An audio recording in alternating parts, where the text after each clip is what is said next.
Pues muy buenos días. Muchas gracias por estar aquí. Después del gran éxito cosechado por la segunda semana internacional sobre el impacto social y normativo de la inteligencia artificial, pues reanudamos el laboratorio, que es, como muchos sabéis, un ciclo de seminarios organizados en el marco de dos proyectos de investigación del Ministerio, el proyecto Retinader, dirigido por Miguel Presno aquí presente, y el proyecto de Noria, que yo mismo coordino y que ya vamos consolidando desde hace un año. Creo que estamos cumpliendo un año, pues periódicamente con seminarios sobre distintos aspectos relacionados con los efectos, aunque tenemos prohibido usar la palabra, los retos, los desafíos de la inteligencia artificial. Y hoy reanudamos el ciclo de laboratorio pues con un tema que podríamos definir de actualidad.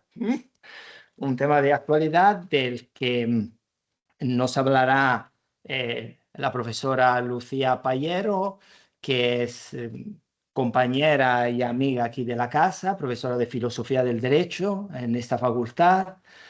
Ya ha sido también profesora, antes de reaterrizar en Oviedo, fue profesora de Filosofía del Derecho en la Universidad de Granada durante un tiempo, y que a pesar de ser una gran experta en temas, digamos así, de filosofía política, podríamos decir, temas relacionados con derecho de autodeterminación, cuestiones territoriales, nacionalismo, etcétera, pero como tengo el placer de poder decir que es miembro del equipo investigador del proyecto de Noria, uno de los dos proyectos que patrocina Laboratoria, pues le ha picado el gusanillo de la inteligencia artificial y de los problemas que estas nuevas tecnologías plantean, y se ha metido, y hoy nos va a hablar de un tema especialmente candente para nosotros, para la comunidad académica,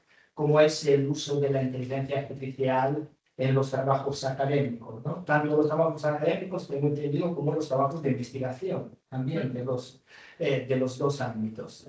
No me extiendo más. Si alguien quiere conocer el currículum de Lucía Payero, pues que haga Google, es lo que se hace hoy en día, y pues le cedo la palabra. Muchas gracias, Lucía. Estamos encantados de que estés aquí.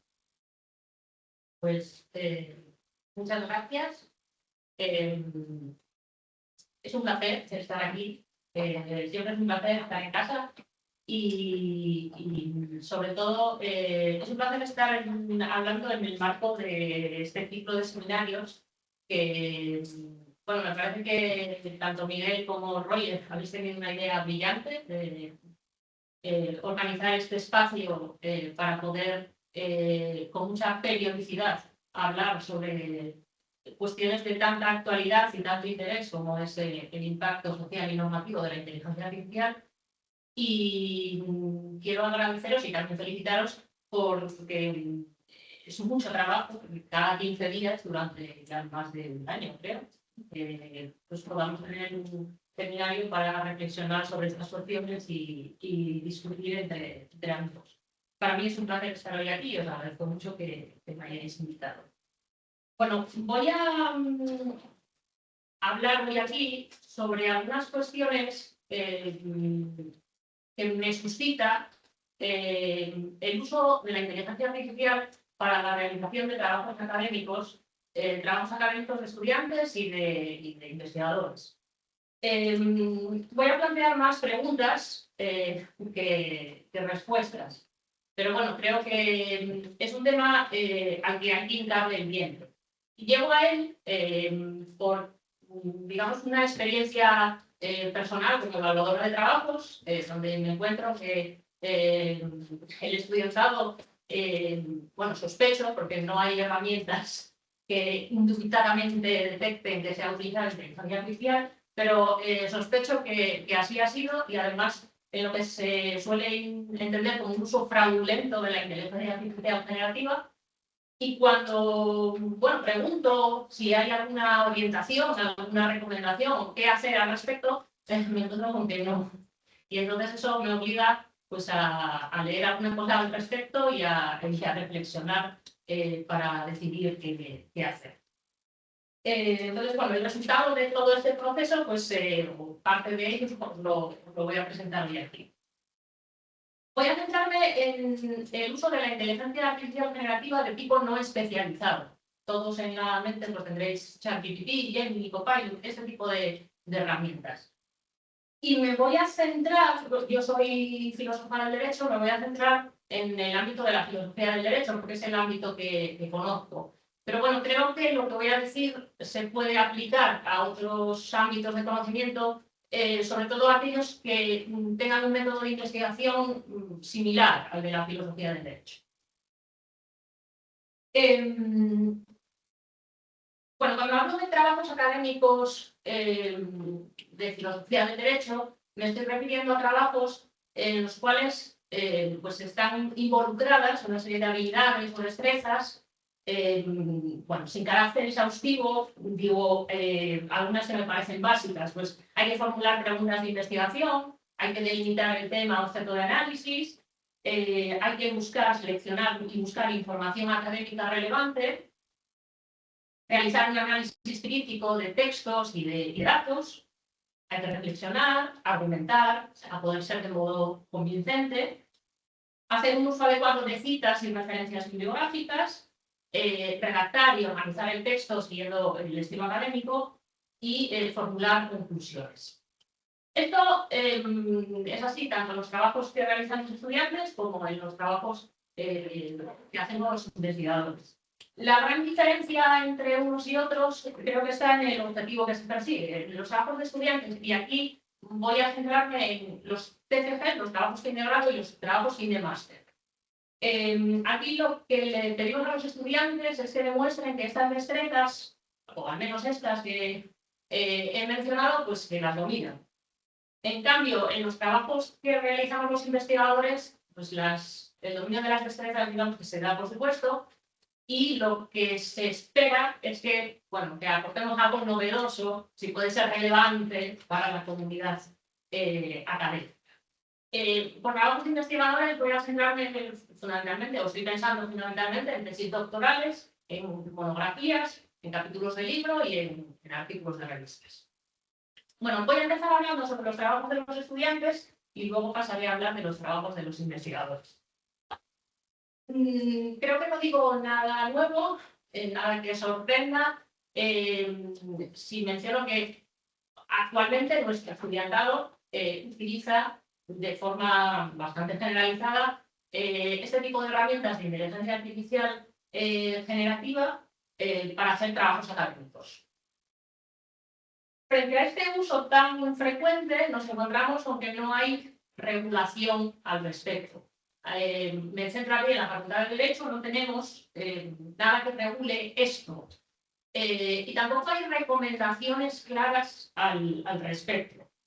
Bueno, ayer aprobamos las guías docentes y es verdad que para el grado de Derecho pues, se han hecho unas modificaciones que pretenden abordar este asunto. Bueno, me ha sorprendido al leer el texto que no se menciona inteligencia artificial. O sea, se han hecho unas modificaciones para abordar este asunto, para tratar de evitar el fraude por el uso de la inteligencia artificial, pero la inteligencia artificial es un poco el elefante en la habitación, no aparece expresamente mencionado.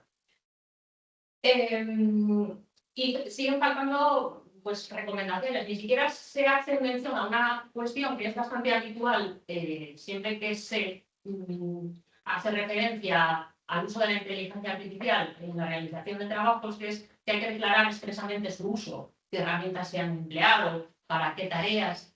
Nada de eso hay. Es verdad que se incluye, pero bueno, eso ya existía anteriormente, la declaración de autoría y originalidad al inicio del trabajo. Yo entiendo que ahí debería ir esto, pero bueno, es una cosa que no se explica específicamente. Y una cosa meritoria que me parece que se ha incluido es esa necesidad de que haya un diálogo entre el tribunal y el estudiante. Esto antes de la inteligencia artificial creo que ya era necesario, pero bueno, era muy habitual, al menos yo cuento mi experiencia, el realizar preguntas al estudiante y que más allá de agradecer la pertinencia de las observaciones, no hubiese respuesta directa a lo que se estaba planteando.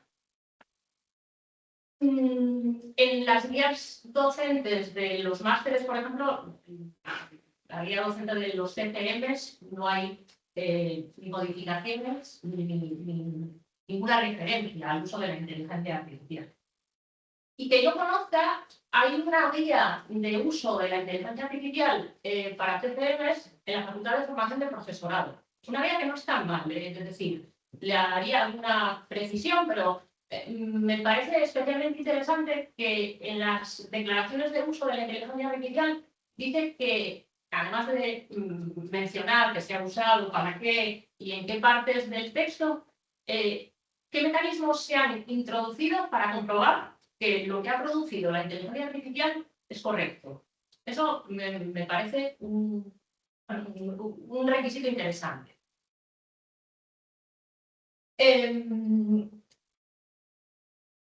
No tenemos regulación, no tenemos recomendaciones y tampoco hay herramientas que detecten si se ha utilizado o no inteligencia artificial, al menos en el momento actual de desarrollo de la tecnología.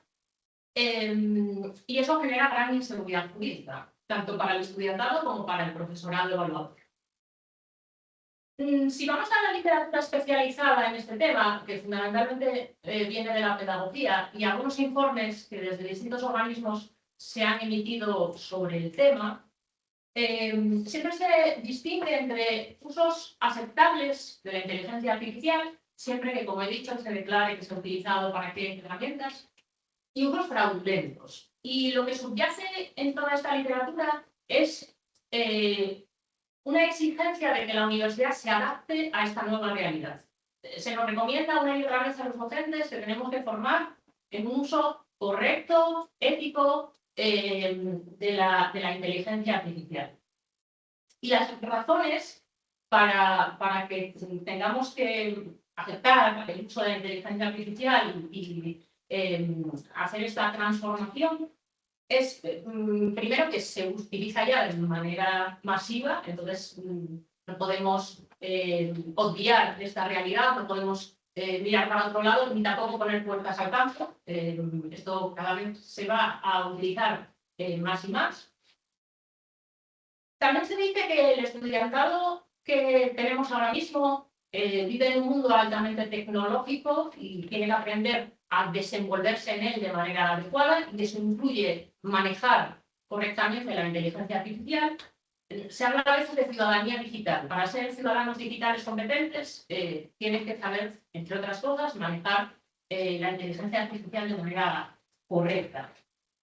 También se dice a veces que la inteligencia artificial sirve para potenciar el aprendizaje, particularmente el aprendizaje a distancia, mediante estrategias de gamificación, de personalización del aprendizaje. Pues, la inteligencia artificial favorecería pues, la adquisición de determinadas destrezas e incluso igualaría las oportunidades, sobre todo en contextos deprimidos o de gran dispersión geográfica, de acceso a determinados contenidos, a determinadas formaciones. Y hay quien todavía es más optimista y dice que la inteligencia artificial serviría para desarrollar el pensamiento crítico de nuestros estudiantes. Si vamos, por ejemplo, hay un informe sobre el TCG de grado en Derecho que se presentó en noviembre de 2025 ante la Conferencia de Decanos y Decanas de España. Ese informe, bueno, me voy a referir a él, tiene un título más largo, pero el informe del TCG en Derecho. Había sido una relación de usos admisibles de la inteligencia artificial, que voy a leer. Dice que la inteligencia artificial sirve para organizar ideas iniciales mediante la creación de esquemas o borradores, facilitar la búsqueda de información, generando listas preliminares de referencias bibliográficas y doctrina judicial, sirve para analizar datos y textos, puede resumir los principales fundamentos jurídicos en que se basa una sentencia, comparar varias sentencias, traducir textos extranjeros, encontrar títulos adecuados al texto y las palabras clave más identificativas del TCG, proponer diversas perspectivas o ejemplos prácticos sobre un tema, asistir en la edición de referencias bibliográficas, garantizar que las citadas cumplan con los requisitos académicos, mejorar la redacción y revisar gramática, ortografía y estilo. No le dejan nada al estudiante. Bueno, este mismo informe señala que la finalidad del TCG de esta asignatura es que el estudiante adquiera competencias en investigación, en análisis y en síntesis de información. Bueno, nada nuevo, esto aparece en todas las guías docentes sobre esta asignatura. Y lo que yo me pregunto es si este fin es compatible con la admisión de todos estos usos. Yo no estoy segura de que eso sea así. Y creo, y aquí voy a hacer una pequeña crítica al informe, me parece que ni siquiera los autores de este informe están tan seguros de ello, porque creo que el informe incurre contradicciones en algunos momentos, porque si bien nos dice que nos puede servir la inteligencia artificial y que eso es admisible para redactar o para ayudarnos a redactar, luego señala que cuidado, porque cuando necesitamos un lenguaje muy preciso, adaptado a un determinado contexto, ahí la IA a veces falla. Nos dice también que nos puede servir para buscar información, referencias bibliográficas, pero luego dice, cuidado porque la IA a veces inventa datos y referencias, con lo cual hay que revisar especialmente eso. Entonces, claro, yo me pregunto si tiene sentido recomendar que se utilice la IA, o al menos no desalentar el que se utilice la IA, si luego va a haber que ese ahorro de tiempo que en principio parece que nos da, luego vamos a tener que invertir ese tiempo en comprobar que la IA todo lo ha hecho bien. Y eso son tareas, creo, más aburridas y menos formativas. Entonces, no sé si en realidad nos compensa o le compensa al estudiante utilizar. Hay algunas cuestiones que creo que cuando se aborde esta cuestión de la regulación del uso de la inteligencia artificial para hacer los trabajos académicos, habría que tener en cuenta. Primero, esta cuestión que acabo de mencionar de las alucinaciones de la IA. En el estado actual de la técnica, la IA falla con frecuencia y sobre todo se inventa datos y referencias bibliográficas. Nuestros estudiantes, y me refiero a los estudiantes del grado en Derecho de la Universidad de Oviedo, carecen de formación metodológica, porque no hay ninguna asignatura en el plan de estudios que les forme para esto. Esto ya, bueno, creo que aquí la IA nos pone sobre la mesa un problema que ya existía, no es que lo genere la IA, pero ahora creo que ya es insoslayable, tenemos que afrontarlo de cara. Entonces, un estudiante así, que no tiene formación metodológica, yo me pregunto hasta qué punto está en condiciones de corregir a la IA. Porque para corregir a la IA hay que saber hacer las tareas que le estamos pidiendo. ¿Y cuándo aprende ese estudiante a hacer esas tareas? Claro, si se pretende que las tutorías que tenemos con los estudiantes aprendan a eso, a lo mejor se está pidiendo cuidado. Y una cosa que me llama la atención es que las recomendaciones para que formemos al estudiantado en un uso correcto, ético, responsable de la IA son constantes, pero no he visto ni siquiera en este informe sobre el TFG en Derecho ninguna recomendación para que les formemos en metodología de la investigación. Y creo que una cosa tiene que ir de la mano de la otra, que no cabe solo la parte de la IA. Otra cuestión que creo que hay que tener en cuenta es que es compatible formar al estudiantado para que sepa utilizar correctamente la IA y no dejarle que utilice la IA para determinadas tareas. O sea, una cosa creo que no implica la admisión sin trabas de la IA para cualquier tarea académica. Y en este caso creo que es interesante que sepan utilizar, sobre todo la IA especializada, las herramientas de LegalTech, que por ejemplo las utilicen para hacer una demanda, una tarea que, digamos, lo que importa es el resultado final, pero a lo mejor no debería permitirse o no tan alegremente para hacer un trabajo académico, donde el proceso es tan importante como el resultado final. Entonces, creo que las dos cosas son compatibles. Y a veces me parece que esto no se distingue adecuadamente. Y pudiera ser que las recomendaciones entusiastas que a veces se leen en la literatura hacia el uso de la IA acaben resultando ineficaces para lograr los objetivos de aprendizaje. O sea, no tengo tan claro por qué deberíamos ceder ante la supuesta tozudez de la realidad y aceptar sin más que se utilice de manera generalizada la IA. Por ejemplo, para el caso de los trabajos académicos, los estudiantes, de manera bastante generalizada, antes de la IA ya solían, vamos a decir, citar incorrectamente, a veces incurriendo en plagio. Y eso no se aceptaba. Cuando se detectaba, es verdad que las herramientas de detección del plagio son fiables, pero cuando se detectaba eso se sancionaba de alguna manera. Pues creo que con la IA deberíamos ir un poco hacia ese lado. Teniendo en cuenta también que algunos autores consideran que la IA en realidad plagia, se habla de plagio inteligente o plagio por reescritura. La IA no crea nada nuevo absolutamente, porque utiliza los datos que ya están en la red y eso lo ha hecho alguien.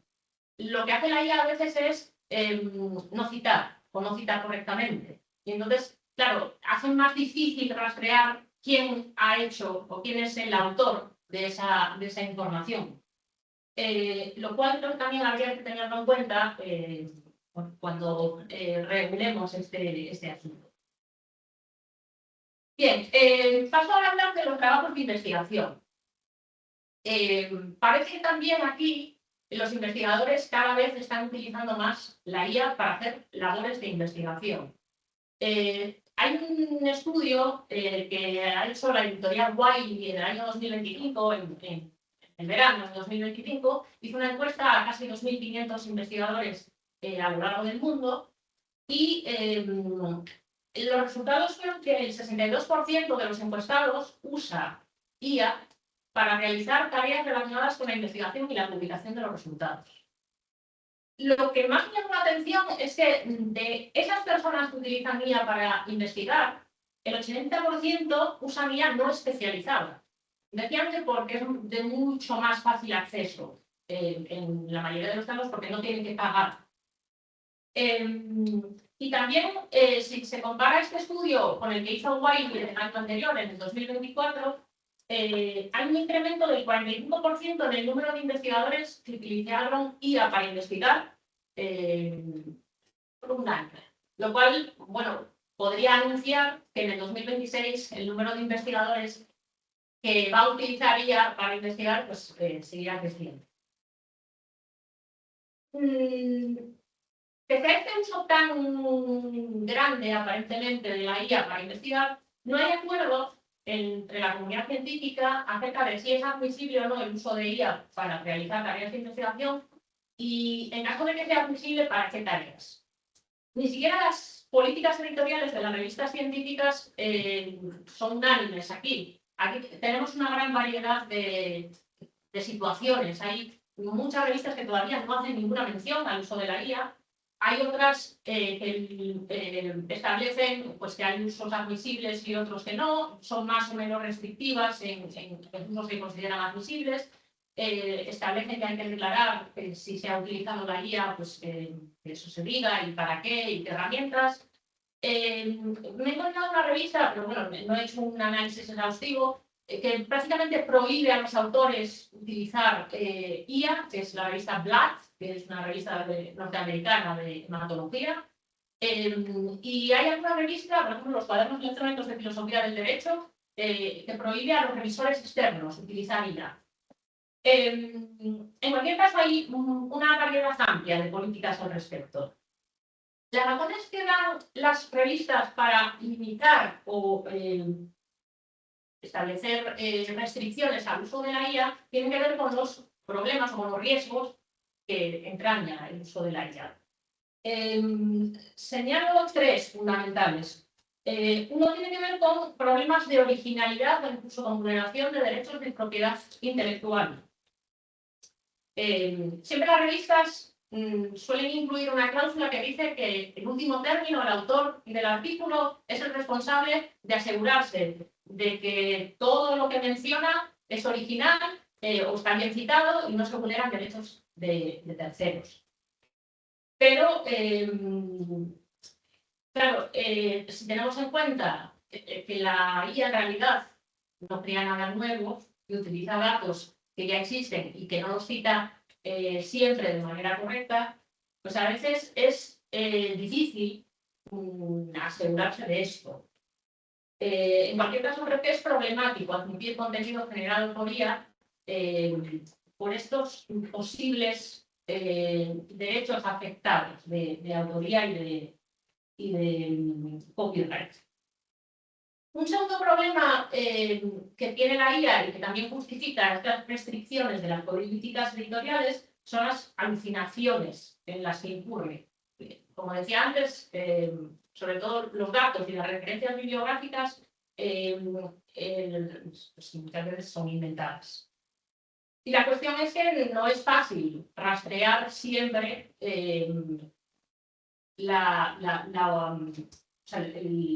esos datos y esas referencias. La cuestión es que si inventamos los datos, el resultado de esa investigación es totalmente irrelevante. Incluso es posible, y esto ya se hacía antes de la IA, que nos inventemos datos para justificar resultados previamente determinados. Claro, esto con la IA digamos que se generaliza más o que se extiende más y que es más difícil todavía detectar. Y para el caso de las citas, en la invención de las citas, estamos en un sistema académico que descansa diálogo entre especialistas. Idealmente esto se considera que es la manera que tenemos de avanzar en el conocimiento, pero aparte las citas que recibimos son una recompensa a nuestro trabajo. Por una parte, en todos los sistemas de evaluación, pues una manera de determinar que lo que estamos publicando es bueno es que recibimos muchas citas. Y también aumenta nuestra visibilidad, nuestro prestigio, en la medida en que seamos citados. Si se generaliza el uso de la IA, corremos el riesgo de que no nos citen siempre y de que incluso ya no nos lean, porque si es la máquina la que genera los resultados de investigación, la que nos resume los artículos, la que nos ofrece el output final para poder ser publicado, pues cabe la posibilidad de que este sistema de recompensa que tenemos pues también entre en crisis. Y finalmente, un tercer problema que genera la IA y que también justifica estas limitaciones en las políticas editoriales de las revistas es que la IA reproduce sesgos y prejuicios existentes en la sociedad. Esto creo que se entiende bien si tenemos en cuenta que el alimento de la IA son los datos que ya existen en la red. Y si vivimos en sociedades atravesadas por sesgos, pues necesariamente produciremos contenido que tiene esos sesgos y la IA pues, lo va a utilizar y difundir todavía más. Nuevamente, las políticas editoriales de la revista siempre dicen que el autor del artículo es responsable de eliminar estos sesgos, pero eso realmente es complicado, a veces es imposible incluso. Hasta el momento se entendía que en la academia la diversidad de autores y de perspectivas podía minimizar, si no eliminar, estos sesgos. Lo que pasa es que si se empieza a utilizar ella, vamos a reducir la cantidad de fuentes generativas de conocimiento. Y además no vamos a controlar esas fuentes generativas de conocimiento, con lo cual es probable que estos sesgos se difundan con todavía menos control y menos noción de que estamos inmersos en esos sesgos. Hay un estudio que me parece interesante que se publicó a comienzos de este año en la revista Nature, en el que se dice que los estudios realizados con inteligencia artificial tienden a privilegiar temas en los que hay sobreabundancia de datos, porque ese es el alimento de la IA, y temas que tienen una orientación eminentemente práctica por encima de otras cuestiones de investigación fundamental, donde se plantean, más que respuestas, se plantean preguntas. Entonces, utilizar la IA de manera masiva para hacer investigación puede ser perjudicial para determinados tipos de investigación. Esto en la filosofía del derecho sería importante que se diese esa orientación a la investigación. En cualquier caso, tenemos que ser conscientes de que estamos en una academia atravesada por sesgos de distinto tipo, centrada en el estudio fundamentalmente de cuestiones que interesan a Occidente, que se expresa mayoritariamente en inglés y que está fuertemente jerarquizada. Y esto, a la hora de tener en cuenta la regulación del uso de la IA, creo que habría que tenerlo en cuenta. Junto a estos riesgos de la IA, por supuesto, la IA presenta ventajas, presenta beneficios. Y bueno, voy a destacar dos que creo que pueden tener más interés para el ámbito de la filosofía del derecho, pero también voy a establecer algún matiz para, digamos, redimensionar un poco su alcance. El primer beneficio tiene que ver con la necesidad de escribir en inglés para tener un impacto global en la ciencia. Se dice que la utilización de la IA podría igualar las oportunidades de difundir los resultados de aquellos investigadores que no tenemos el inglés como lengua materna. Si queremos publicar en revistas de alto impacto a nivel internacional, pues prácticamente todas se escriben en inglés. Y las revistas suelen exigir que los que no somos nativos paguemos una traducción, sea de la revista o sea de fuera, pero no suele valer decir que tenemos el título de inglés de la Escuela de Idiomas o el Proficiency incluso. Entonces, se dice, si utilizamos IA para traducir los textos, pues podemos ahorrarnos esos costes de publicación y eso puede igualar nuestras oportunidades para poder publicar en estas revistas. Bueno, en cualquier caso, la literatura que se refiere a este asunto no suele recomendar el uso exclusivo de IA para hacer las traducciones, porque nuevamente a la IA hay que revisarla. Y la IA, sobre todo para transmitir matices o para expresarse con determinados estilos muy particulares, pues no es buena y falla. Ahí los traductores profesionales con experiencia, sobre todo si saben del campo sobre el que se está escribiendo, pues son mejores. Entonces, se suele recomendar una combinación de los dos sistemas. Y en cualquier caso, nunca se recomienda que la IA escriba el texto, ¿no? Sino que sea el investigador el que lo haga y luego la IA lo traduzca y nuevamente luego eso se revise. Y el segundo beneficio que tiene la IA y que se señala actualmente es que utilizar IA para investigar supondría un incremento en el número de publicaciones. La IA pues automatiza los procesos de escritura y revisión del texto y además procesa ingentes cantidades de datos a una velocidad impensable para los humanos. Esto redundaría en un aumento de la productividad científica. Y yo lo que me pregunto aquí es si esto realmente es un beneficio o no. Evidentemente, en el marco del actual sistema económico, la respuesta es un rotundo sí. Todo lo que signifique aumentar la productividad, pues es bueno. Claro, si trascendemos ese marco de pensamiento neoliberal, creo que la respuesta es depende, o incluso no. No sé si es necesario y es conveniente que en el seno de la universidad se publique todavía más. Me parece que en un sistema además dominado por este mantra del publica o muere, quizás deberíamos publicar menos y dedicar más tiempo a una cosa que, claro, este sistema endiablado no nos permite, que es reflexionar y leer, para de ese modo poder aportar algo con mayor relevancia a la comunidad científica. Dejar de escribir y empezar a leer. Sí, luego sí.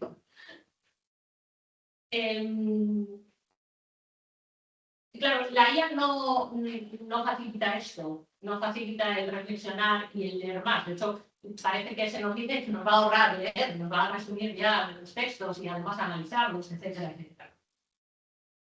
En cualquier caso, este cambio de tendencia que yo propongo tiene que ser realizado a nivel colectivo, no a nivel individual. Debería ser además liderado y propiciado por las instituciones que establecen los criterios de contratación y de promoción de los investigadores. Máxime, creo, teniendo en cuenta este estudio que mencionaba, que se publicó a principios de este año en la revista Nature, dice que el uso de la inteligencia artificial para la investigación podría tener beneficios individuales para los investigadores que la utilizan, pero sería perjudicial para la colectividad. A nivel colectivo, tanto para la comunidad científica como para la sociedad, dicen estos autores que tendrían perjuicios. Para la comunidad científica, por lo que mencionaba, de ese tipo de estudios que privilegia la IA, estudios con abundancia de datos y estudios, digamos, dirigidos a solucionar cuestiones muy prácticas. Y para la sociedad, bueno, porque una ciencia de este tipo es una ciencia reduccionista, pero además también por el impacto medioambiental tan negativo que tiene el uso de la inteligencia artificial. Bueno, para terminar, hay una distinción que utiliza mucho Roger de Humberto Eco entre apocalípticos e integrados. Humberto Eco la utiliza para referirse a la cultura de masas, a las posiciones que se pueden adoptar frente a la cultura de masas, y Roger la aplica a las posturas que se pueden adoptar ante, bueno, la inteligencia artificial en general. Él acuñó un término integralístico, se define como integralístico, y lo que quiere con ello indicar, sí, aparte de la gracia, es que el hecho de que una realidad se extienda y se generalice, el hecho de que el avance de la tecnología sea imparable, no quiere decir que tengamos que aceptarla críticamente y que renunciemos a establecer límites a su utilización. Bueno, creo que la línea que debemos seguir va un poco por ahí. Y en el tema en concreto que yo trato aquí, me parece que tenemos que abordar la regulación del uso de la inteligencia artificial en los trabajos académicos y creo que debemos ser estrictos al establecer los límites.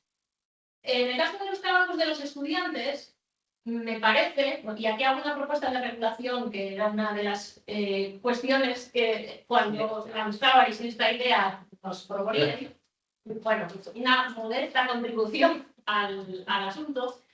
Creo que en el caso de los estudiantes deberíamos guiarnos a la hora de establecer usos admisibles y no admisibles por el objetivo formativo que debe guiar la realización de los trabajos. En ese sentido, me parece que, bueno, esto es discutible y habría matices, pero con carácter general, las tareas que ya se podían realizar antes de la inteligencia artificial con herramientas automatizadas, creo que son usos admisibles. Y yo siempre recomiendo a los estudiantes que utilicen esas herramientas anteriores a la inteligencia artificial porque son más fiables que la inteligencia artificial.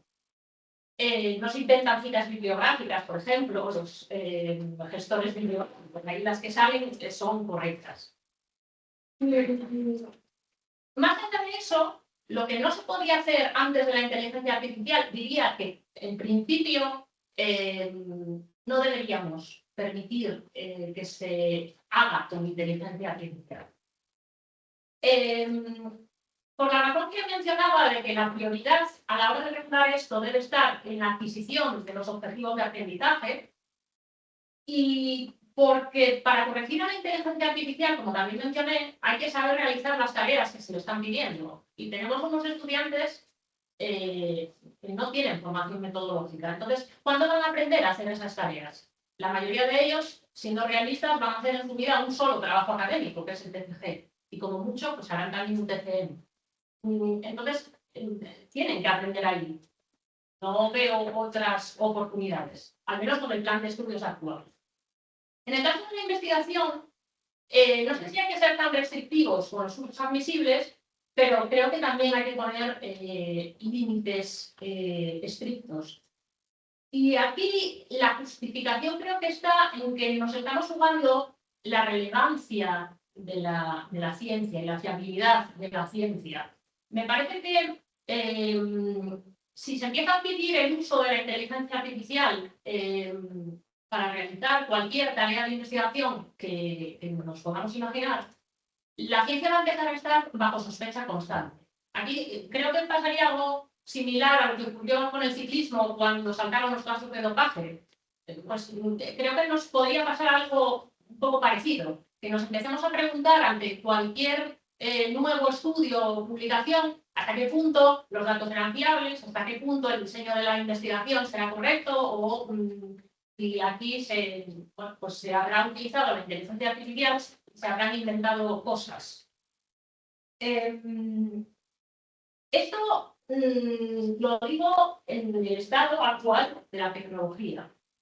En cualquier caso, si la tecnología mejora, y esto va a ocurrir creo que en poco tiempo, si con esa tecnología mejorada, con una IA que alucine menos o que no alucine, no sé si eso es posible de lograr, si empezamos a utilizar de manera generalizada esa IA mejorada y si además la comunidad científica lo acepta, el acuerdo intersubjetivo es en última instancia el criterio de validez de la ciencia.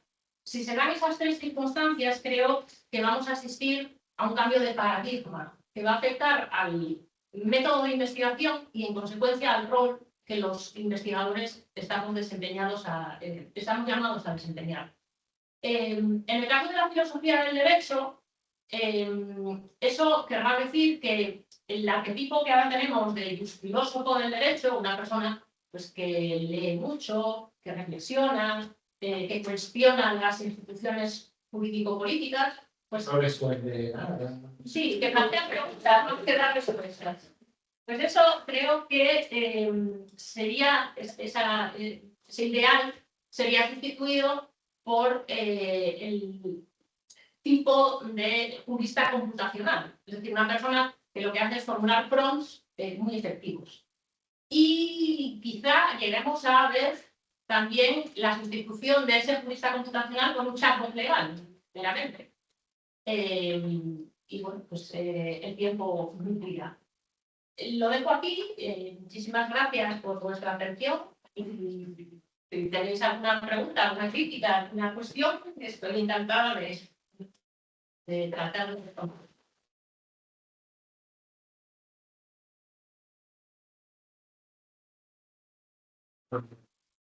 Muchísimas gracias, Lucía. Es evidente que lo que has expuesto aquí es el resultado de haber pensado sobre ello. Eso no te lo ha hecho todavía, ¿eh? No, se nota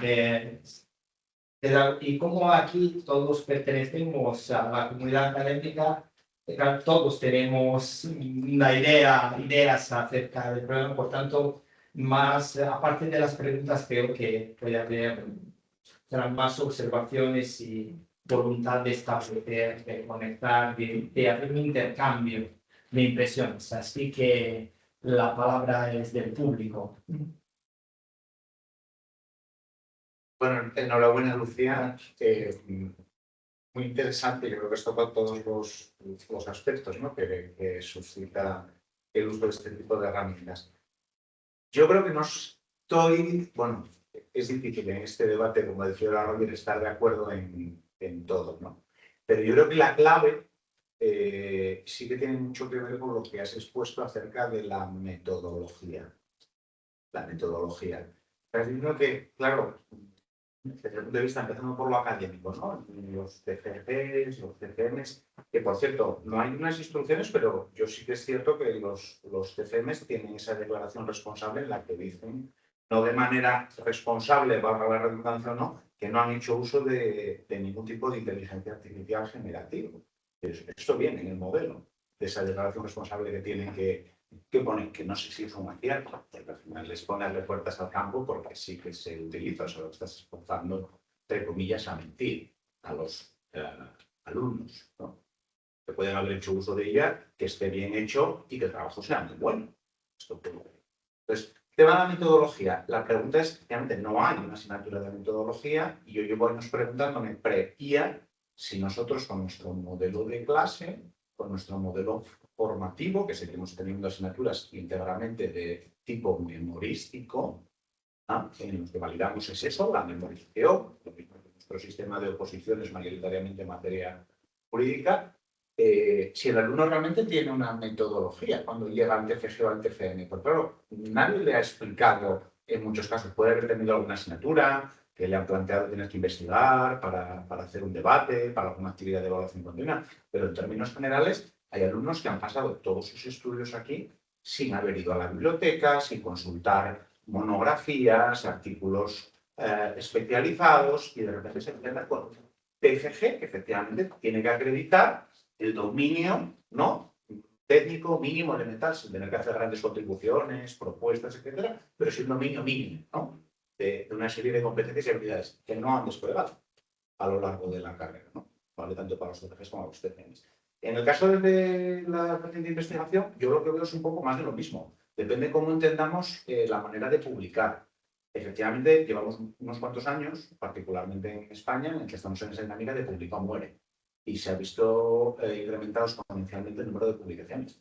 En algunas áreas de conocimiento han proliferado muchas más revistas, con formatos en abierto, que los costes de edición son menores y demás. La pregunta es, ¿qué es publicar en derecho?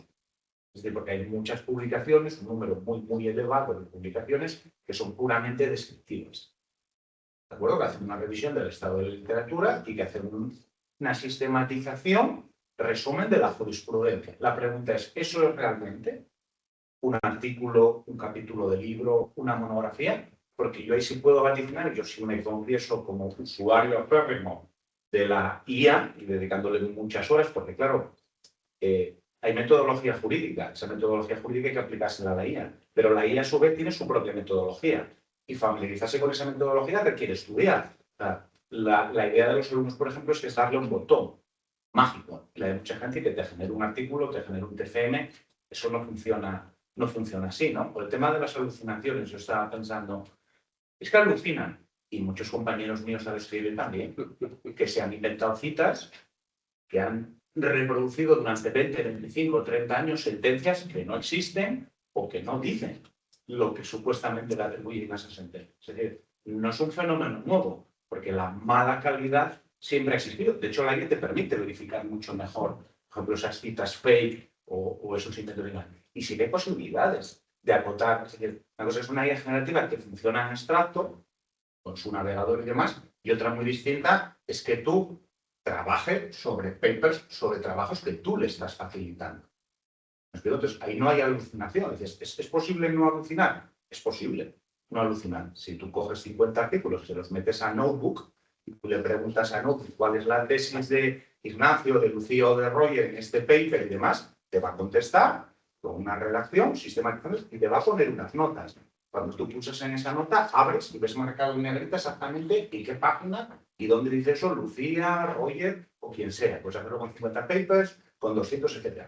Eso, evidentemente, en el manejo de bibliografía es genial, es fantástico.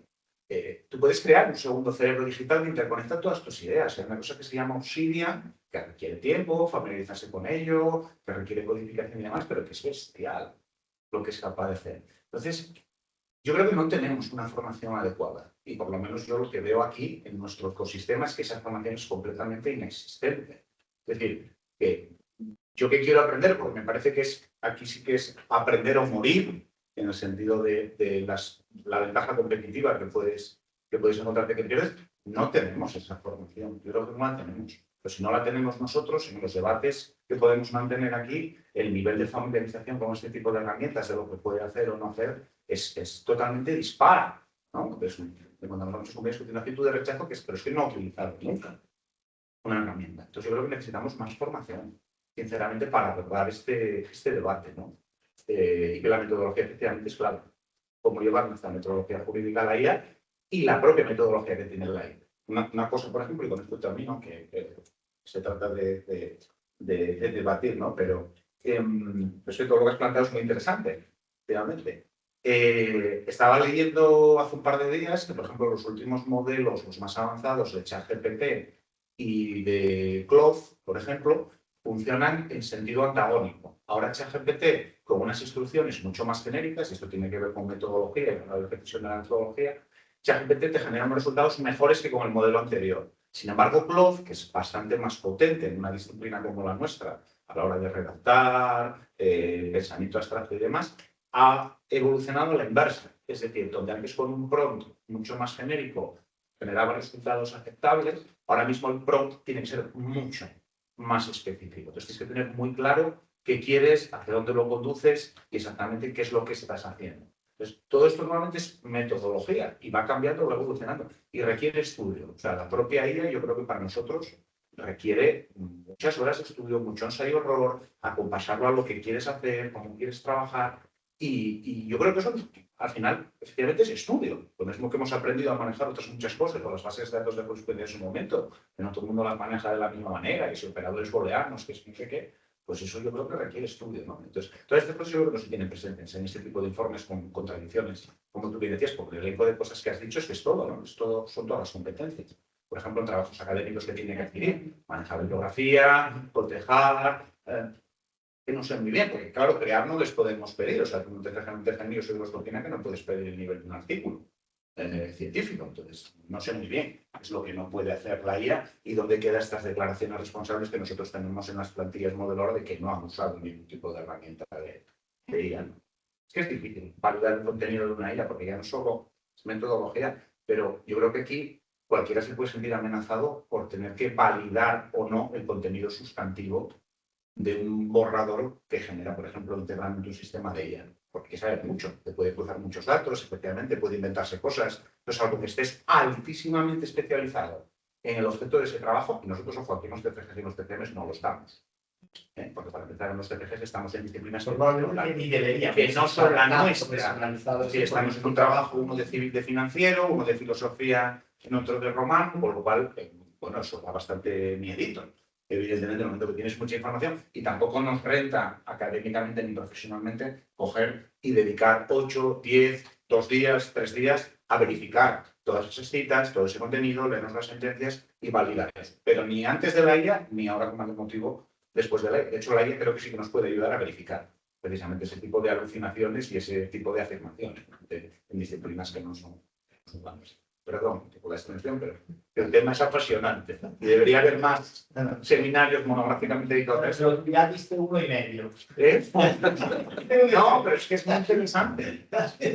Por eso decía que estoy de acuerdo en muchas cosas, pero otras yo creo que merecen. De hecho, ahora vamos a ver cómo lo gestionamos. Nada, tú ahora, si luego, si acaso, si hay más, podemos unir, hacer una ronda y luego vas tú contestando, así damos más palabras.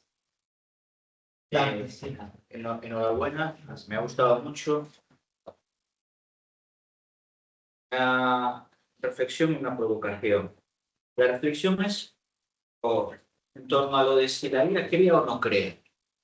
Claro, la primera persona que juntó un gin tonic, una tónica y una ginebra y dijo voy a mezclarlos a ver qué pasa, estaba creando. La IA en parte hace eso. Lo que pasa es que en lugar de tener 2 cosas tienen cientos y nos saca una nueva, que a veces estará acotada por el conocimiento previo y no innova, pero otras veces, como opera con probabilidades, a lo mejor hasta, además de crear, además de hacernos un gin tonic, lo innova y le pone un limoncito. Entonces, lo de que no crea yo, tengo ahí ciertas dudas. Y después, la provocación es sobre lo de los TFGs. Los alumnos en su vida harán un TFG y, con suerte, un TCM. Pues igual lo que hay que plantearse es si el TFG no debería ser un optativo. Y plantearles otro modelo de evaluación para ver si tienen un conocimiento general del derecho, por ejemplo, haciendo un caso práctico.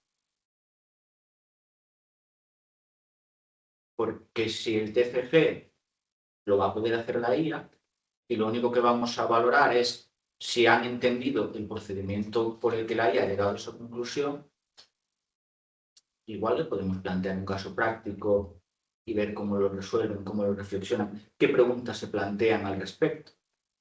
O en un TFG, En directo. porque Porque si no, también lo hace ahí. bien directo. O si vamos a evaluar el TFG, el texto revisarlo un poco, pero pidamos qué preguntas les han hecho. Lo cual nos puede convertir a todos un poco en filósofos. Y que lo que nos interesa es qué preguntas le hacemos a la IA, cómo le obligamos a reformular y si ha aceptado o no críticamente el primer resultado. Si se ha preguntado, ¿esto está bien o mal? Comentabas lo del tiempo. Claro, si tenemos que revisar todo, al final nos lleva más tiempo, es verdad. Hicieron un estudio que los informáticos utilizaban IA para programar y tenían la sensación de que habían ido mucho más rápido. Cuando se tenían que revisar les había llevado más tiempo que aquellos que lo habían hecho manualmente. Porque el tiempo de revisión era superior. Pero la sensación que tenían era de que habían ido más rápido. En parte tenemos ese efecto placebo. Pero en el caso de los estudiantes ya no hay ese efecto de revisar. Directamente te dan el primer resultado y es el bueno. Como lo voy además a dudar, a cuestionar. Lo que igual tenemos que empezar a hacer, creo, es obligarles a ser críticos respecto de los resultados. Es igual que, esto es ya viejo, la idea de nativo digital. Nadie es nativo digital, no nacemos digitales. Aprendemos a serlos. Nos vamos haciendo digitales. Pues cuestión distinta es que, claro, si desde el primer momento que naces te vas educando con elementos digitales, te haces mucho más rápido. Pero te haces en aquellas cosas que necesitas y que usas. Nuestros estudiantes son, en teoría, todos nativos digitales. Yo cada vez tengo que enseñarles más cosas respecto del uso del Word. Cómo se ponen bien las citas. Eso debe de ser analógico ya. Claro, con lo cual la idea de NAT se hace digital. Pues ahora se están haciendo de inteligencia artificial, como se vaya a llamar esa nueva capacidad. Pues habrá que tratar de decirles, vale, pues estás haciendo esto, hazlo críticamente. Y nada, era solo la reflexión, la parte de la provocación respecto del TFG, que no digo que en algunos casos no tenga sentido, pero ¿por qué existían los TFGs? Para ver cómo redactas, para ver si eres capaz de afrontar un trabajo de investigación y leer y manejar gran cantidad de información y racionalizarla y sistematizarla. Claro, si todo eso nos va a venir dado, igual hay que buscar otra cosa. Y nada más. Siento haber sido crítico. Yo para algo que han dicho los dos antes, y, empezando por la provocación, yo lo de siempre si la IA crea o no crea, yo personalmente tenía anécdota, o sea, no tiene ningún valor epistemológico, pero a mí yo creo que la IA nunca me ha dado el limoncito. O sea, el limoncito ha sido que ha dicho, le preguntas, por ejemplo, en un debate que hay en la academia, te dice, estos autores piensan esta cosa, estos autores dicen la otra, y el limoncito suele ser, y es importante tener en cuenta las opiniones porque hay que ser plural y todo lo demás. Claro, yo eso creo que no es creación, y el problema es que podemos decir, bueno, pero es que la mayoría de artículos académicos también son así. Claro, sí, ese es el problema, es que la mayoría de artículos académicos, por una razón o por otra, igual podría hacerlos la IA, pero ese es el problema que hay que ver a la inversa. La cuestión es que la IA no crea en el sentido de que la IA no ve ningún problema con nada. Ella recoge y procesa los datos y los presenta, pero no ve un problema que haya que resolver utilizando sus argumentos. Ella presenta esos resultados y lo que pasa es que muchas veces en la academia la gente no está buscando resolver un problema específico, sino que está diciendo cuál es el estado de la cuestión, que es muy importante, por supuesto que es muy importante y es un trabajo muy valioso.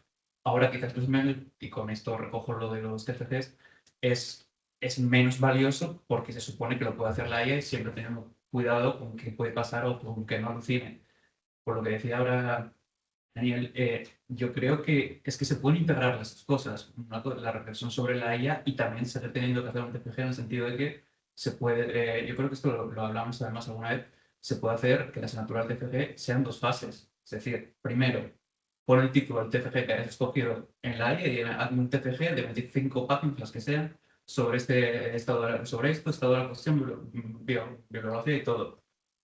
te da el resultado, eso el alumno lo registra en la universidad y es entonces en ese momento donde empieza el trabajo que podemos exigir de reflexión de academia de, vale, con esto que te ha dado la IA, por un lado, por supuesto, revisarlo y todo lo demás, y por otro lado, dime qué conclusiones tuyas sacas de esto y se va a poder diferenciar mucho mejor porque ya sabemos de dónde ha partido. Entonces, al final del TFG, cuando haya que evaluarlo, se podría precisamente, lo que decía él, ver el proceso, por un lado, por lo que ha empezado y por otro lado, por lo que ha terminado. Entonces, si queremos integrarlo en la academia, no solamente la formación o el entrenamiento puro y duro, que yo creo que sería necesario en la inteligencia artificial, sino que también se puede dar por hecho, o incluso, dado que va a ser una herramienta muy valiosa, obligarles a utilizarlas, pero en este sentido solamente, más que poner barreras, o como decís nosotros, ponerle puertas al campo. Y eso. Bien. Sí, bueno, nada, muchas gracias, Lucía, y muchas gracias a todos los que estén bien. Aquí tenemos gente que es de otros ámbitos, entonces es importante, bueno, que nos contéis un poco cómo lo veis vosotros de otras cosas, ¿no? Hay un par de cuestiones. Yo esta mañana tuve las últimas clases del curso y la última clase en nuestra asignatura es la exposición de lo que llamamos un pecha-pucha, es decir, que tienen que exponer en 3 minutos un tema que ellos hayan elegido y acompañan de una presentación. Yo tenía entre los dos grupos 50 alumnos y 49 expresamente reconocieron que la presentación la había hecho una IA. La mejor alumna fue la que dijo que no la había utilizado y además yo creo que lo era sincera, pero creo que hubiera sido la mejor alumna que hubiera utilizado IA. En ese sentido me parece que ellos lo asumen con una naturalidad tremenda. Entonces creo que, aparte yo lo apuntaba también Nacho, creo que faltan también unas respuestas institucionales, empezando, porque lo que tú decías, Lucía, el sistema de acreditación está basado, entre otras cosas, en la publicación. Y los sistemas de homologación también están basados en las citas. Es decir, el Google Scholar mira cuántas veces han sido citados tus artículos. Entonces, creo que seguimos moviéndonos en una realidad cuando la IA está transformándola. No me parece que haya unas respuestas institucionales ni de la NECA, ni del Ministerio, ni de la CRUE, ni de nuestra universidad, ni de nuestra facultad. Entonces, yo creo que se echa en falta un poco eso, ¿no? Y después, en algunos de los que se han comentado, creo que habría que integrarlo, yo eso se lo he escuchado efectivamente a Nacho hace tiempo, en los propios procesos, digamos, en el propio plan de formación de nuestros estudiantes. Nosotros estamos viendo, Daniel, Patricia, que está a distancia, y yo, a colegios y los niños de 10 años ya te dicen que están utilizando IA. Entonces creo que los profesores de esos niños tendrían que estar preparados para hacer frente a esa realidad. Entonces, por eso creo que, claro, es evidente que la formación del profesorado les digan cómo manejar, cómo en la enseñanza obligatoria se debe manejar qué se puede hacer frente a eso, ¿no? Y luego, por último, creo que, bueno, quizás habría que recuperar ciertas habilidades que antes teníamos o que antes se obligaba, mejor dicho, en la Facultad de Derecho, prácticamente antes, cuando yo estudiaba, todos los exámenes eran orales. Se ha abandonado la oralidad desde hace bastante tiempo. Quizás hay que recuperar la oralidad. De hecho, cuando la Semana de la Inteligencia, alguien que yo no pensé que hiciese exámenes orales, que eran los de la Escuela de Informática, reconocieron que iban a empezar a hacer exámenes orales. Porque todo lo demás no servía para nada. Llena. Bueno, enhorabuena. Decía que debemos a machacar con preguntas sobre. Bueno, ayer tuvimos consejo, ¿no?, de facultad y el decano nos habló un poco también de que estaba pendiente de los rankings, ¿no?, el Times Higher Education y pues las universidades, si pensamos a nivel mundial, antes en estos top 10, la élite mundial, teníamos 2 o 3 americanas, una francesa, una alemana, 2 o 3 chinas. Ahora, pues, tenemos a las chinas predominantemente y 1 o 2 americanas, y el gran diferencial, no solo, claro, estamos comparando magnitudes continentales, ¿vale? Europa como bloque, Estados Unidos como, claro, y China, o sea, más o menos comparable en términos de magnitudes. Y el diferencial es que China tiene, desde la guardería, una preocupación con la educación para utilizar bien la inteligencia artificial, o al menos pues esta educación que creo que no la tenemos y que va a ser el salto a que algo imparable, o sea, que algo que ya está en movimiento y que estamos viendo a nivel macro y que Europa se está quedando atrás exactamente porque aquí estamos discutiendo cosas que ya debían estar pensadas como políticas públicas a nivel europeo de enseñanza. Y quería saber cómo lo analizas en un escenario más amplio, no solo en el micro, no solo en el nuestro ni desarrollado, pero gracias.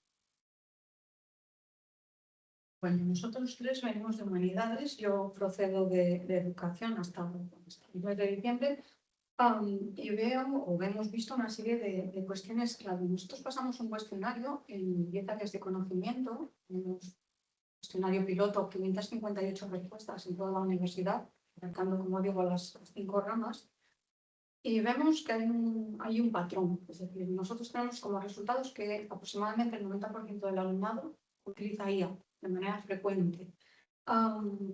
Sin embargo, consideran o nos dicen que no tienen formación para utilizar la IA. Cuando les hemos preguntado por qué herramientas utilizan, solamente conocen ChatGPT. No conocen ni NotebookLM, ni Connected Papers, ni ScienceSpace, ni ScienceSource. No conocen ningún tipo de herramienta que sea especializada para buscar materiales, ni para analizar datos, ni para nada. Es cierto que sí que les preguntamos que nos dijeran si conocían alguna herramienta más de las que les dábamos, y en algunos casos que nos presentaban alguna, pero eran de música o de generación de imágenes, pero ninguna que fuera realmente especializada. El problema es que no les estamos dando formación al alumnado, pero es que tampoco tenemos formación nosotros. ¿Qué formación está dando el DIFID ahora mismo al profesorado? No hay plazas suficientes para todos los profesores de la universidad para que tengamos una formación mínima para nosotros, para saber utilizar estas herramientas, porque al final yo creo que aquí todos los que sabemos usar algo lo hemos hecho por nuestra cuenta, dejándonos en casa y dedicando nuestro tiempo libre a aprender a utilizar las herramientas. Bueno, y pagando, sí, algo más importante. De nuestro... Claro, la formación que... Es especialista en contratos. Entonces, claro, ¿qué les vamos a decir a nuestros estudiantes? ¿Qué información les damos? Mínima, es decir, les decimos, hay algo más que ChatGPT, utiliza esto para esto, pero poco más, como bien se decía antes, o sea, trabajos académicos que tiene nuestro alumnado, fundamentalmente es el TFG. Es cierto que sí que a lo largo de la carrera sí se les presentan más trabajos, el típico trabajito en grupo, que sabemos que se hace con inteligencia artificial en el 90% del alumnado, pero sí que es interesante marcar hasta qué punto pueden utilizar la IA. Es cierto que en algunos casos, algunos compañeros estamos cambiando las metodologías que utilizamos porque sabemos que al final corregir una cosa que he creado una máquina donde el alumnado lo único que ha hecho es poner el título del trabajo y se acabó, pues tampoco tiene mucho sentido. Luego, en relación a lo que decía, yo creo que era Miguel, en relación con los chavales más jovencillos en la ESO, yo he sido profesora de secundaria y recuerdo una guardia, yo soy de lengua, una clase en matemáticas, un centro concertado, todos los niños con sus ordenadores haciendo unas actividades de matemáticas. Todos estaban haciendo los ejercicios de matemáticas con ChatGPT o Copilot. Ninguno estaba pensando cómo tenía que plantear la ecuación de turno. Todo estaba resuelto así, ¿no? Y me decían, no, es que me está diciendo cómo tengo que hacer la operación, cómo la tengo que plantear. Así me sirve a mí para entender las cuestiones, porque claro, como no está el profe de matemáticas, no te lo vamos a preguntar a ti. Pero claro, la cuestión es, todos usan eso, pero no tienen formación ninguna de cómo plantearlo y lo que decíamos antes, qué formación tiene el chaval de turno para saber hacer las cosas después sin el apoyo de la vida. Es decir, vemos ahí que hay unas lagunas de formación enormes. Y luego otra cuestión que estamos haciendo, que es la búsqueda de las guías que tienen las universidades. Nos damos cuenta de que no hay regulación. En las universidades del C9, me encontré que en 5 universidades no había regulación de ningún tipo. Y en Uniobi, ¿qué tenemos? Tenemos una regulación que hizo la biblioteca en colaboración con la Universidad de Almería y la Universidad de Valencia, donde dan 4 pinceladas sobre qué herramientas hay para, yo qué sé, para buscar información o para hacer algún tipo de análisis, pero no tenemos nada que nos diga cómo utilizarlo. Es cierto que sí que hay otras universidades que son mucho más serias en este tipo de cuestiones y que se han hecho unas guías específicas para el profesorado, otras para el alumnado, y demás. Pero, por ejemplo, sorprendentemente en la UNED la guía que hay es ridícula. Son 4 cosas lo que se nos dice para cómo aplicar la IA. Entonces, bueno, es problemático y aquí habría que meter mano. Sé que se va, bueno, ustedes son de derecho, se supone que va a salir un decreto, me pareció leer en algún momento que iba a haber un decreto que iba a regular este tipo de cuestiones, que se está valorando y demás, pero bueno, ¿hasta dónde van a llegar? Porque aquí habría mucha cuestión de legislar y ver qué se va a valorar y qué no. Y bueno, hasta ahí. Gracias. ¿Alguien más? Ya no debe quedar casi nadie. Oye, nunca había un seminario tan horizontal y tan Ya, pero por eso, qué cosa que lo había grabado, lo había previsto. Bueno, pues nada, antes de conceder la palabra, yo me vario, no solo, solo manifiesto que a veces no estoy seguro, aún compartiendo todo lo que habéis dicho todos, creo que es difícil encontrarse, o sea, porque todos, empezando por Lucía, que igual ha marcado el camino, pero habéis sido todos súper sensatos. O sea, todos habéis dicho cosas, francamente, con las que es difícil no estar de acuerdo, ¿no? Esa es mi impresión. Y sin embargo, me siento como en otra onda, pero por una cosa muy incidental, que aún reconociendo la importancia que todos estáis destacando aquí de hacer la alfabetización digital, la formación metodológica y todo eso, es que yo no estoy tan seguro de que eso sea el primer paso. Yo propondría como primer paso la alfabetización a secas, para luego proceder a la digital.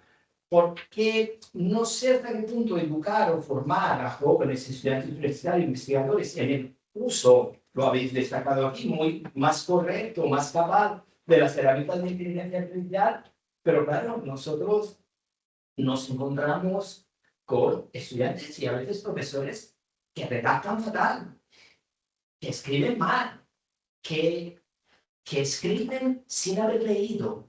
¿Por qué? Porque el problema, antes lo decías tú, lo decía Miguel, el hecho de que el sistema académico esté tan basado en las publicaciones, publica o muere.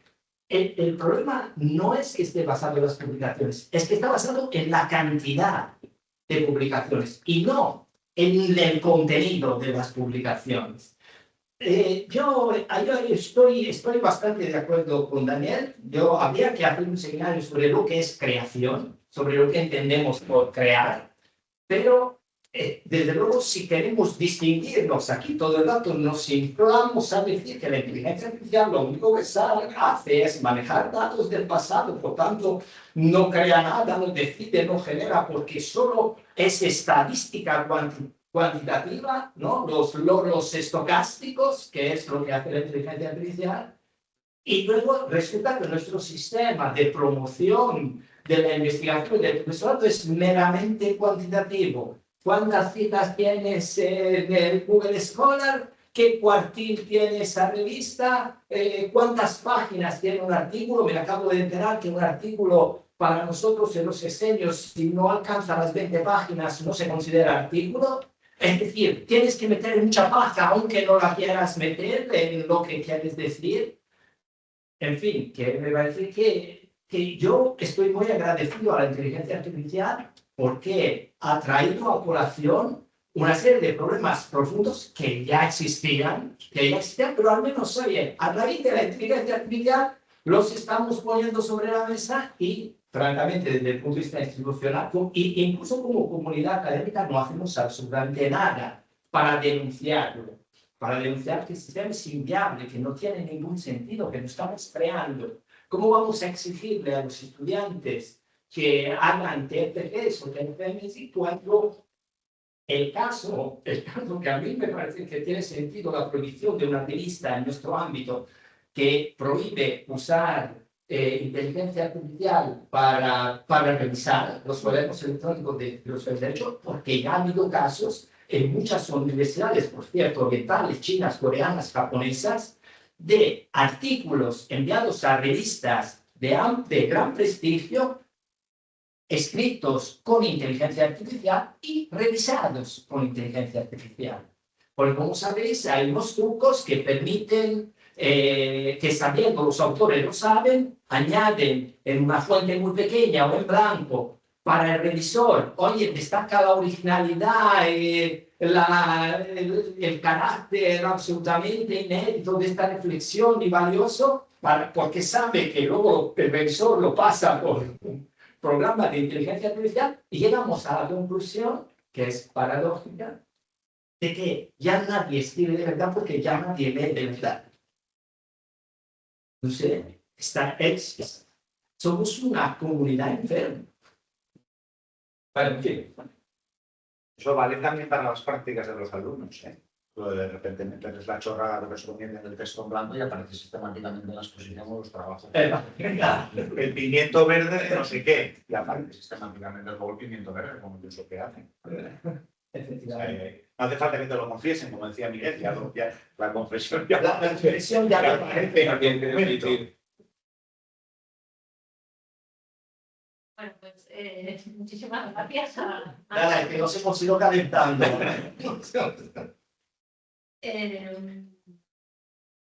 Bueno, la verdad es que no tengo demasiado que aportar.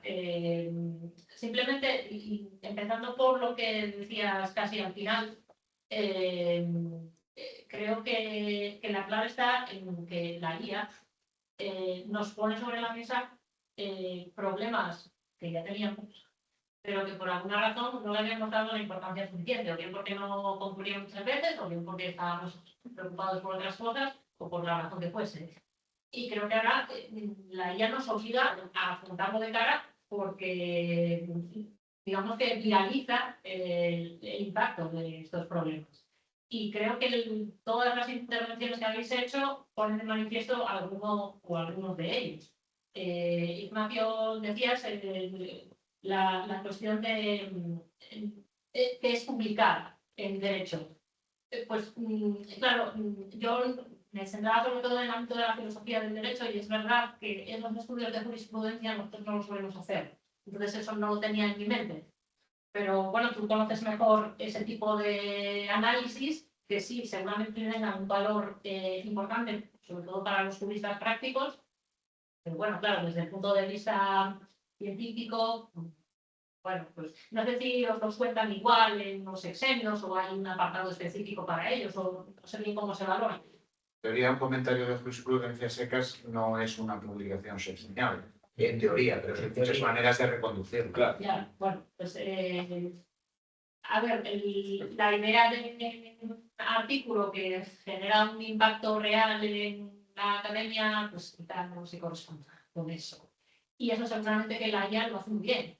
A lo mejor para eso sí es útil utilizar la IA. Y a lo mejor eso pues, nos descarga de, como nos descarga, porque nos dedicamos a ello, pues descarga de ese trabajo. Para corregir TCCs, pues a lo mejor, o TCMs, a lo mejor sí, ahí es muy interesante utilizar la IA y nos también ahorra trabajo. A veces tenemos muy poco tiempo, no es que no le podamos dedicar, como decías, 8 o 10 días a revisar el trabajo, es que no tenemos tiempo. Porque alguna vez te llaman y en 2 días tienes el tribunal. Entonces, bueno, aunque paralices tu vida y solo te dediques a los trabajos, el tiempo es el que es. Y ya. Bueno, antes de siglas, así añadimos el descuento. No pasa.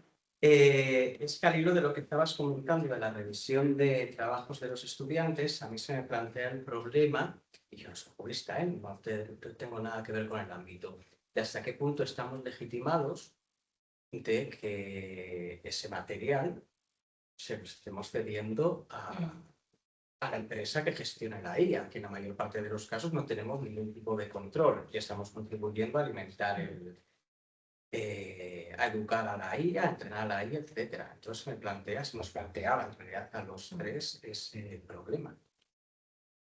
puedo responder. Aquí es el ámbito, perdón por la interrupción, pero creo que es el ámbito, creo que es el ámbito adecuado, Nos vamos a invitar a partir. porque por a lo mejor estamos haciendo que no. Eso está muy bien lo que habéis apuntado del entrenamiento, pero para eso hay una solución muy sencilla. Hay una opción dentro de la configuración. Sí, si tú le niegas el derecho. Se le niegas el derecho a que lo utilicen para entrenar y ya está. Lo que pasa es que es una responsabilidad individual de cada uno. Si lo asumimos por defecto los resultados, ¿cómo lo vamos a asumir que se entrene si queremos que nos los dé mejores? Claro. Bueno, que esto Eso sí que hay que informar informar. Repositorios. Eso sí que, si eso se considera concebir, hay que informar de que se cabe la posibilidad de quitarle la posibilidad de entrenamiento. Incluso la de la propia universidad debería venir programada así por defecto.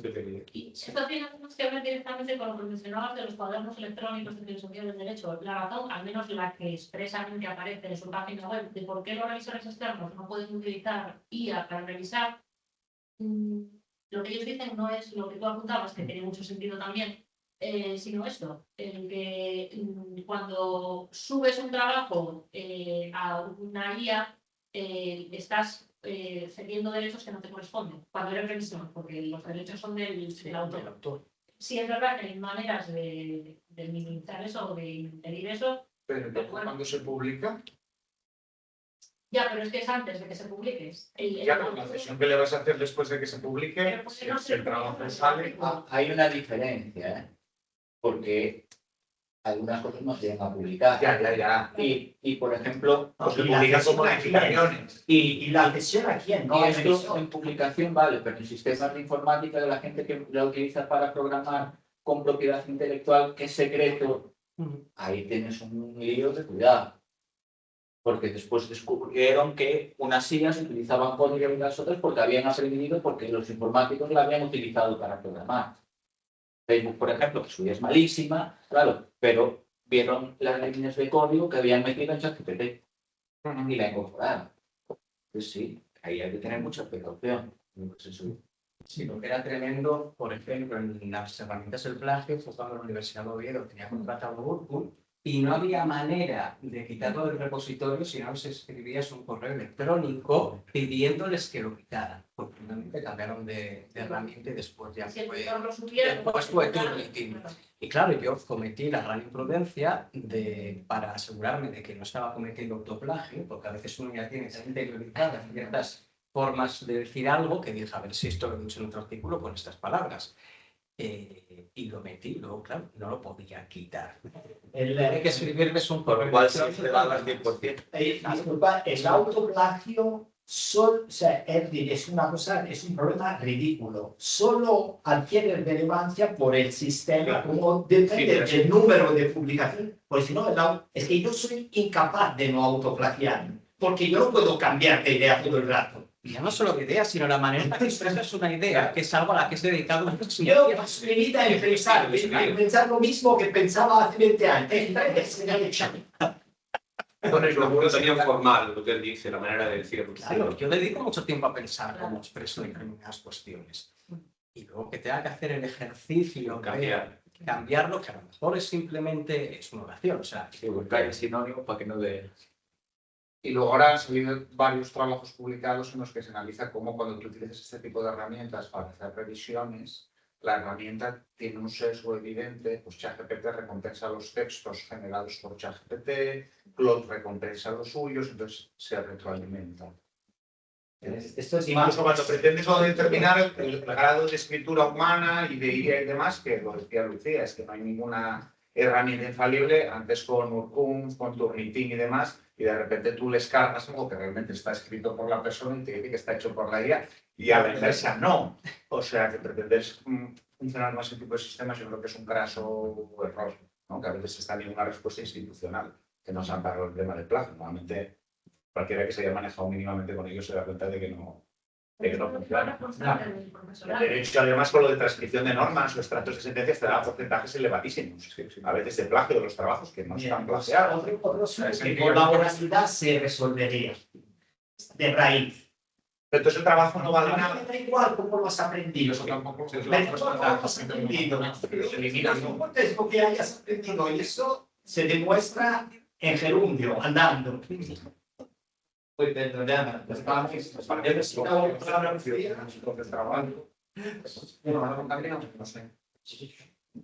Una cuestión que me parece interesante que planteabas tú, Dani, es lo de si la IA crea o no crea. Hasta qué punto... Hay que definir eso. De eso tenéis que hacer un seminario. Eso Cuando me queráis. parece un tema conceptual importante, pero en cualquier caso, creo que un problema que tiene la IA es que no da cuenta siempre de todas las fuentes que utiliza. Si diese cuenta de ello y luego las mezcla y luego hace lo que sea, no tendría gran problema, porque como alguno habíais apuntado, no sé si Íñigo, esto también lo hacemos muchas veces los investigadores. Pero claro, si hurta algunas de esas referencias, eso lo veo más problemático, porque claro, obligar a quien va a utilizar eso a buscarlo, es que me parece muy complicado, si no imposible en muchos casos. Y en el caso de estudiantes me parece totalmente imposible que lo puedan hacer. Y tu provocación, como le llamaste, estoy totalmente de acuerdo. O sea, yo soy, llevo siendo muy crítica con las asignaturas de CFE desde que comenzó en 2011. Y aparte, esa propuesta que tú haces la suscribiría totalmente porque creo que a los equipos de derecho nos sacaría de la asignatura. Eso es el practicum anterior, creo que era una idea mejor que lo que hay ahora.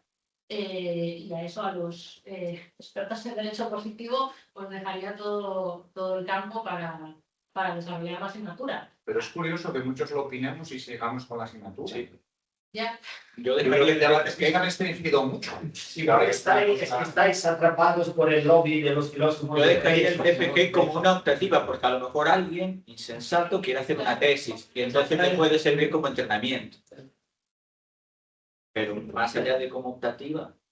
Bueno, y lo de los filósofos yo no estoy de acuerdo tampoco, porque con toda la metodología de hacer preguntas, la IA, por ejemplo, y eso conecta nuevamente con lo que es crear, tú la puedes entrenar para preguntar, hacer preguntas, que el valor añadido a veces está en las preguntas. Yo cuando cojo una norma con derecho positivo, es decir, ¿qué es el derecho? Para mí el derecho, cuando decimos que no es una ciencia, es una manera, yo siempre lo he pensado y cada día estoy más en esa idea. Es una manera de pensar, de razonar y de analizar la realidad que te rodea y el texto, la redacción literal de una norma.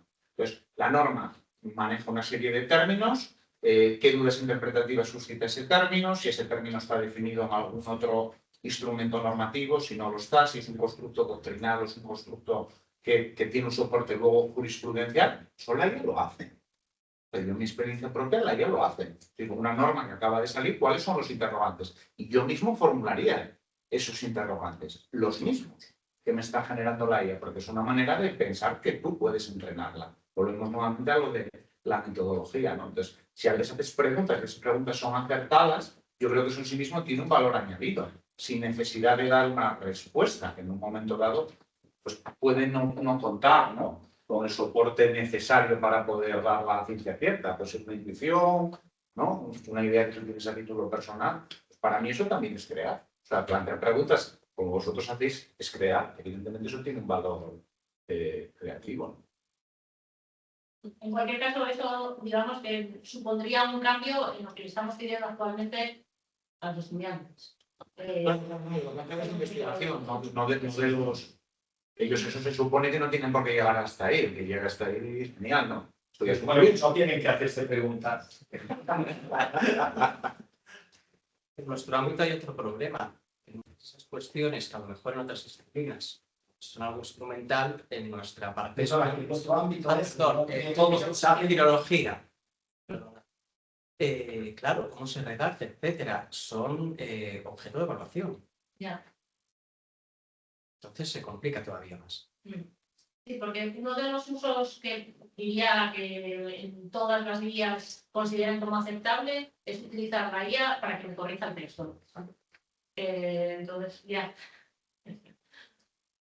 Al hilo de esas, de lo que comentabas, de ese artículo o esa editorial que decía esos son usos legítimos, esto no. Pues bueno, depende del ámbito.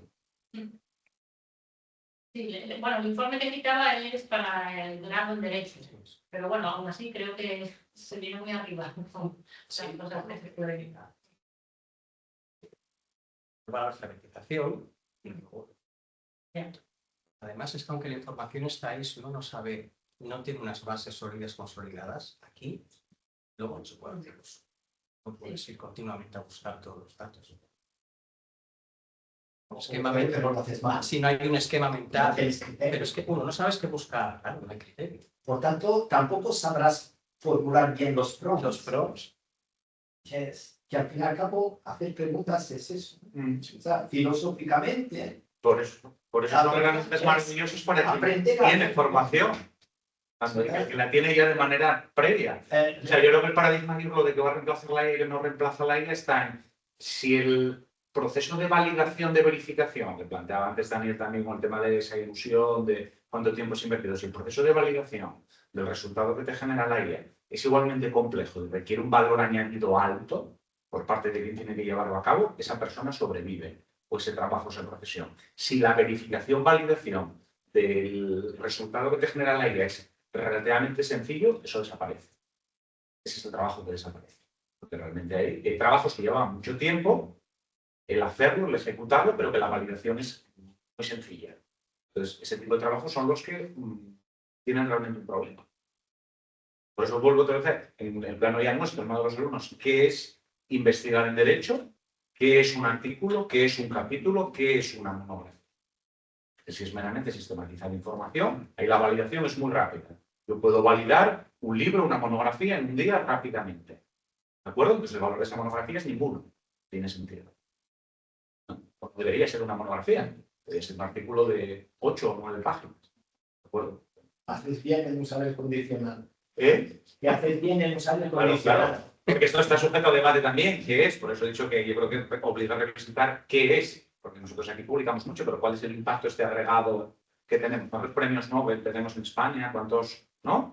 Realmente popes, como se suele decir en las respectivas disciplinas. Yo creo que muy pocos. Y no creo que sea solo por lo de no publicar en inglés, ¿eh? Porque muchas disciplinas se publican mucho en inglés porque son las revistas y las publicaciones que hay. Y aún así no llegamos. Yo creo que esa es la presión institucional del sistema de publica o no digamos lo que estábamos comentando. Vale, pues dedicar el tiempo a pensar, a leer, qué decías y demás. Bueno, la última palabra de ser tuya, Alicia. Bueno, no sé si hay alguna cosa que me haya dejado y que consideréis que merece respuesta. Si no, yo creo que... Como en este caso seguiremos hablando. Os agradezco mucho el diálogo. Y a todos los que habéis... Ya no solo aquí, ya no se trata de público asistente, sino de público participante. Bueno, hemos creado un nuevo formato que todo el mundo participa. Bien, como una especie de sesión de autoayuda, ¿no? Me llamo Daniel y soy profesor de...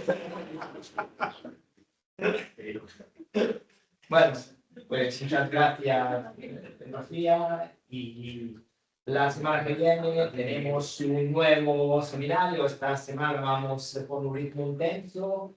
Entra el profesor Juan Antonio Valor, filósofo de la Universidad Complutense, a impartir el próximo laboratorio, del que no recuerdo exactamente el título, pero es un laboratorio sobre inteligencia artificial, máquinas y humanos.